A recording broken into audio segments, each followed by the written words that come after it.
right here going on has nothing to do with the church. All right? Whenever this come on, so y'all already took this over, y'all were moving in here, right? So before this ever happened, when was it your decision to talk with us about it and make sure it's all right with us that y'all bring him in here? I've been in corrections over 5 years. I've worked corrections. I worked with inmates. I worked with work squads out on the side of the road. All right? I've worked with them. They found God. They all said, we found God. I have nothing, no offense against you, but there's other guys out there that say, oh, we found God, we found this. As soon as they get out, they go out and break the law again. I've had them on my work squad tell me that I found Jesus. I found Jesus. This has nothing to do with the church. As soon as, before they get back to that facility, they done picked up marijuana or drugs or something else and took it back to that facility. But they found God. They have God in their heart. This has nothing to do with God right now. This has to do with y'all bringing people in here that have broke the law without asking the community first before y'all even decided to do this. All right. All right. We had to get I worked with it, I dealt with it. And y'all didn't have any heart to come out here and ask the community if we wanted this to happen out here. This has nothing to do with the church. what we did. We're not moving any town. We're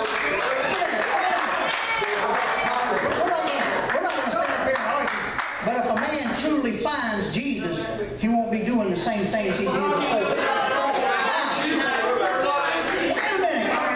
It's your turn. If you really found Jesus, he would have gotten with you. We took the steps necessary. Force has already explained this. You're asking the same questions over and over, okay? You're asking the same questions. You're talking 4 or 5 people, correct? Step up to the 4 microphone. times. Okay? That's not going to change any of the percentage or the statistics on the return rate to prison. I promise you that, because somewhere in here it says 100,000+ people, okay? It'll make a difference in those individuals' lives, then. Correct. He went to Gainesville. Yes, sir. They can go to Gainesville too. There's no, Gainesville and Jacksonville, the places that you mentioned, are perfect communities for this because they have a place they can walk to work. I'm familiar with both towns. Okay? It doesn't matter. It's still, you're beyond the outskirts of town. Where are you going to find work that's equivalent to that 10 miles away? Not Shipley. It doesn't matter. I have to work out of town. Where are these people going to find jobs? I can't find jobs. To make sure they get a job and get out. Now for my question. Yes, sir. What's your question? Who here wants this? Nobody. You ready to go, dear? Thank you for your Nobody time. wants it. Nobody wants it but the people that will benefit from it. That's not Is there any comment or, all right, brother, if you'll step up. Marcy wants to make a comment. Okay, I'm sorry. Go ahead. You know, I've been knowing Robert Smith for 9 long years. Speaking to the microphone so he can. And you know, you keep hearing this criticism and all this. Not one person has walked up and said, thank you for trying to help. You know what I mean? It's really starting to bother me a lot. The man is going out of his way. I've donated money to him out of my personal pocket. So is my wife. So is my kids. So is some buddies that I know from Orlando, Florida. Robert has always put his money where it needed to be. Doesn't matter. It don't matter? No. Why doesn't it We're talking matter? about here, we're not talking about his But- money or but- his person. but I'm gonna get to that. He isn't the person. I'm gonna get You're to putting a situation Okay, in our he's got the microphone. Let's let him speak. I'm gonna get to that. Let's let him speak.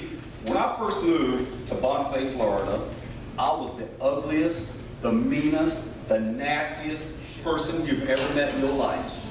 Bet you were. This man right here comes over to my trailer. We move behind the Piggly Wiggly. He knocks on my door and he says, would you like to have Bible study?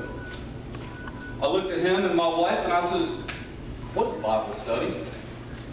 Didn't know what Bible study was. Didn't know too much about God. All I knew was I wanted to go do what I wanted to go do.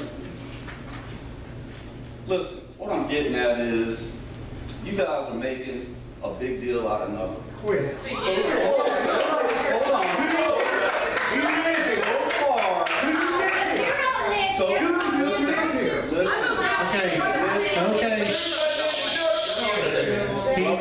He's got the microphone, let's let him speak. I would bring these guys to my community at any time. All I'm saying, of course I would.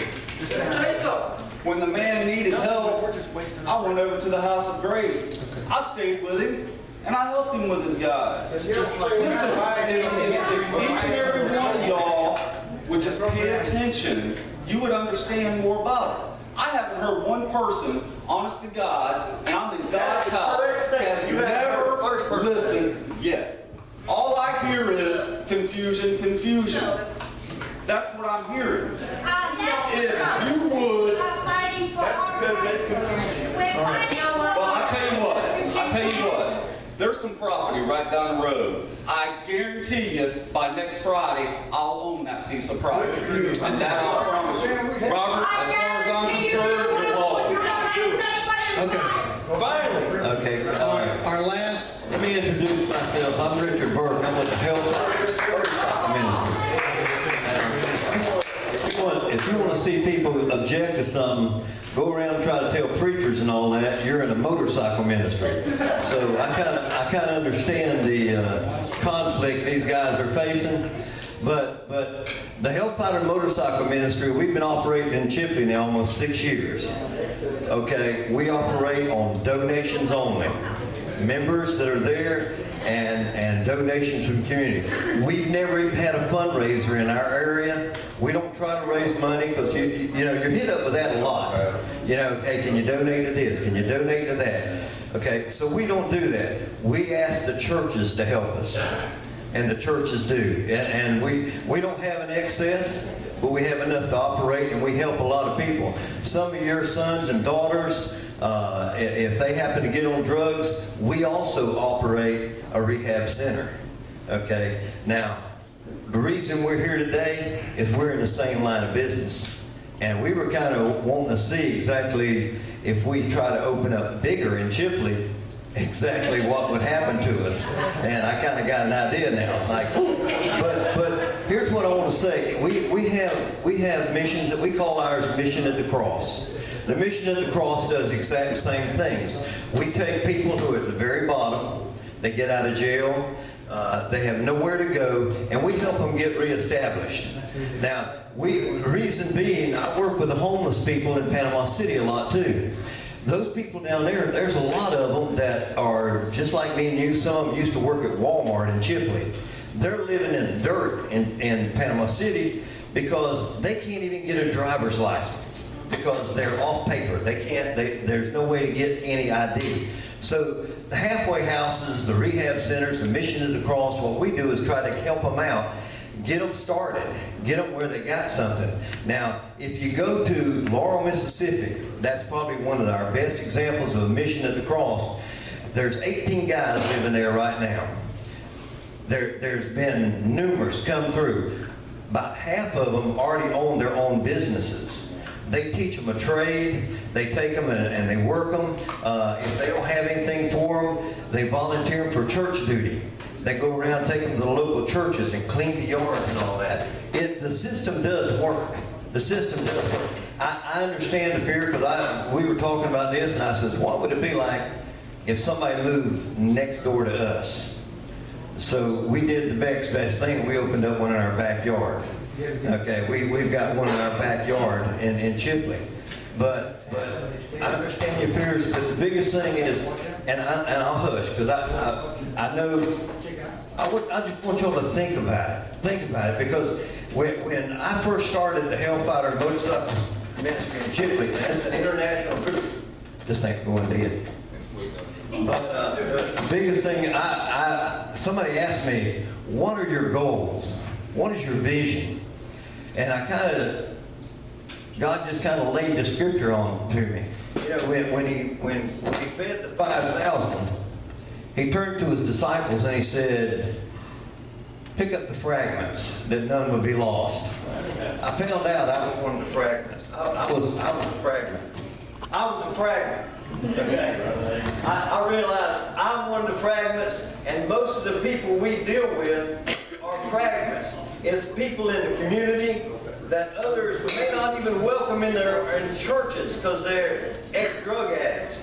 Now, the hellfighters hear what we tell them.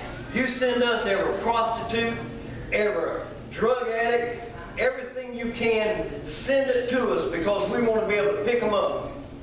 And if somebody asks me a question, which method is the best people to reach Jesus, for Jesus? It's the method that works on my kid. So if y'all got kids out here, I heard y'all saying there's a lot of meth problems. Y'all have a lot of family out here. The method that's going to work is the one that reaches your son for Jesus Christ. Please give it a chance at least. Thanks.